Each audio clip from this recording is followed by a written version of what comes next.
Gegara Su-35 dilarang dibeli. Indonesia tak percaya Amerika Serikat akan bantu lindungi Natuna Utara dari Cina.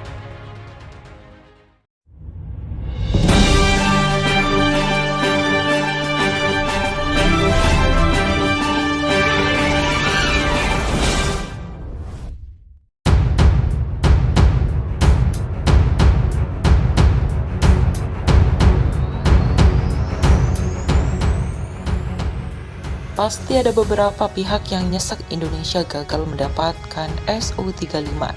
Amerika Serikat alias AS jadi biang keladi utama Indonesia gagal mendapatkan Su-35.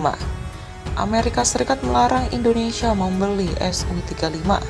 Alasan AS melarang sebetulnya bermacam-macam, tapi hanya pada satu muara, yakni memberikan kerugian maksimal bagi perekonomian Rusia dengan dibuatnya sanksi Katsa. Katsa ialah sanksi rancangan mata Presiden Amerika Serikat gegara Rusia menganeksasi, kemudian membuat Katsa untuk menyekap perekonomian Rusia supaya tak banyak mendapat uang untuk membiayai perang.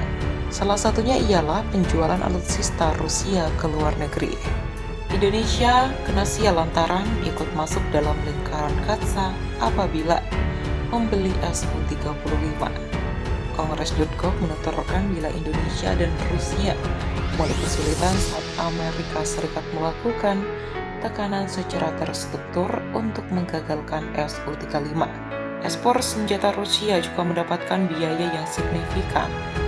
Karena pengenaan sanksi Katsa, Kepala VSMTC Dmitry Sugayev menyatakan bahwa Rusia menghadapi tekanan yang belum pernah terjadi sebelumnya, dan menyaksikan bahwa mitranya Indonesia juga berada di bawah tekanan yang sangat serius.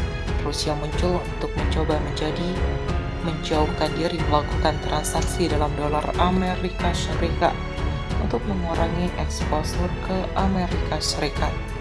Sanksi, misalnya besar Rusia dan Indonesia mengumumkan kesepakatan 1,1 miliar dolar Amerika Serikat untuk 11 pesawat tempur canggih Su-35.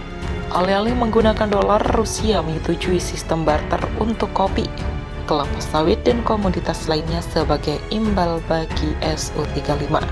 Indonesia meminta pemerintah Trump untuk mengesampingkan kemungkinan sanksi atas pesanan Su-35 Indonesia.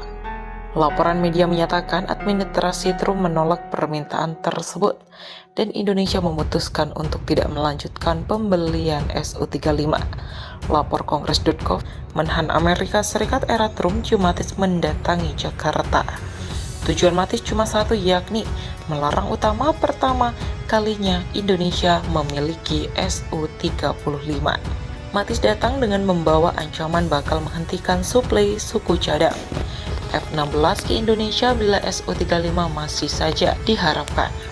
Menteri Pertahanan Amerika Serikat James Mattis tiba di Jakarta untuk kunjungan resmi. Salah satu tugas yang harus dia selesaikan adalah menghentikan Indonesia membeli pesawat Rusia. Mattis menjelaskan bahwa jika kontrak ditandatangani dengan Rusia, Amerika Serikat akan berhenti memasok suku cadang untuk F-16 Angkatan Udara Indonesia yang memiliki sekitar 40 F-16. Tentu saja ini akan menjadi sanksi Amerika Serikat yang terburuk, jelas di Gaji163.com. Uniknya, Indonesia tak sudi menuruti ancaman pertama yang dilontarkan AS. Indonesia masih pede melanjutkan proses jual beli Su-35 dengan Rusia. Tapi Jakarta tidak menuntut dan kontrak ditandatangani, jelas di Gaji163.com. Amerika Serikat lantas menjadi semakin berang lantaran disepelekan. Mereka kemudian menggunakan Katsa untuk mengancam Indonesia. Katsa ini mulai mempan terhadap Indonesia dengan dibumbui beberapa ancaman lain. Kemudian tekanan Washington terhadap Jakarta meningkat. Dalam analis terakhir, Indonesia tidak tahan dalam kesulitan seperti itu. Jakarta mulai menunda pembayaran dari kontrak tersebut dengan mengatakan bahwa dokumen tersebut harus ditandatangani oleh 4 menteri yang berbeda sebelum persetujuan akhir.